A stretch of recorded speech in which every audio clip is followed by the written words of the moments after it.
Today I'm going to review Pokemon Sword and Shield entirely with food. But before I start, I have not played a Pokemon game since Red and Blue 20 years ago. So you gotta understand, in my head, Pokemon means this.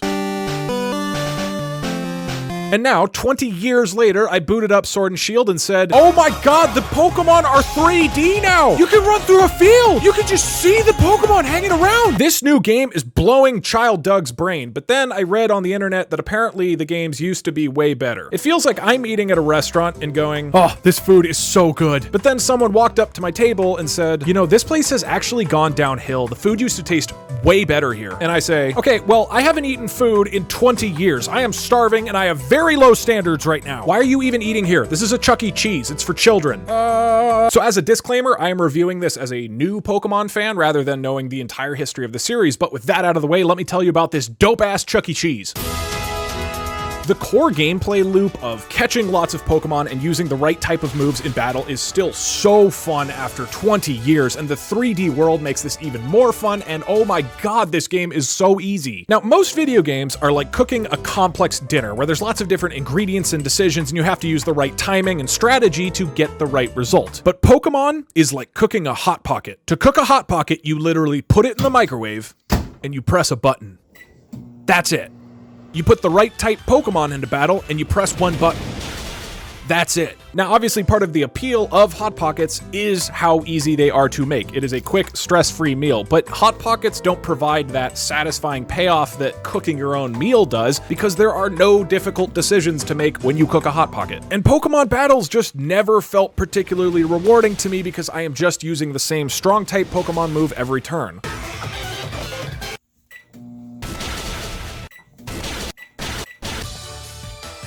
This is best demonstrated in the gyms. They are the most climactic moment of the game, and the atmosphere is fantastic. It's like you've been cooking Hot Pockets out on some road, but now you're in a stadium. It's Iron Chef. There's a crowd, there's epic music, you're pumped up, and you say, I'm ready to show the world my cooking skills. And the gym chef says, well, you'll have to cook better than me, and I'm the best Cajun chef in the whole world. Then I'll have to do the best cooking of my life.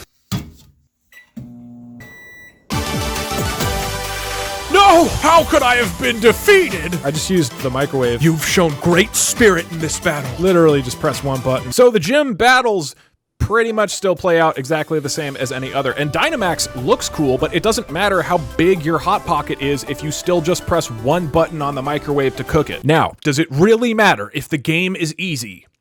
No, not really. They're clearly targeting a more casual audience, and it's not like Hot Pockets are trying to be a 5-star restaurant. That's just not their target audience. But even so, it's bizarre to me that at the most climactic moments of the game, you are still just putting out the right Pokemon and pressing one button instead of mixing up your strategy. Later in the game, the Hot Pockets do get harder. Now they're gonna like burn if they're in the microwave too long or you use the wrong type of plate or something, but I still never felt like the game presented me with any real situation that requires critical thinking because you still just do the correct play and press the button. To compensate for this, some people play the game with weaker Pokemon or with the Nuzlocke challenge to add artificial difficulty, and I tried Nuzlocke and it's super fun, but I do wish that the core gameplay loop had this depth built in. I really wish that the battles weren't entirely decided by what type the two Pokemon are. I wish I had a reason to use all of those cool, weird utility and debuff moves. I wish that Hot Pockets didn't burn the roof of my mouth. But ultimately, I just have to accept that Pokemon's creative vision is to be all about type matchups, and I have to accept that Hot Pocket's creative vision is to burn the roof of my mouth.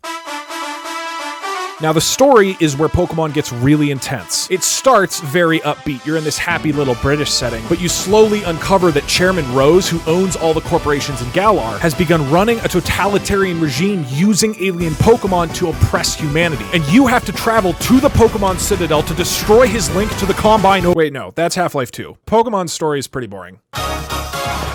Ball Guy is like trying to eat food when you're on a date with a really sexy lady or a guy. Like, you're trying to focus on the food, but how can I focus on eating when I'm so horny? How can I focus on Pokemon when Ball Guy is dancing right in front of me?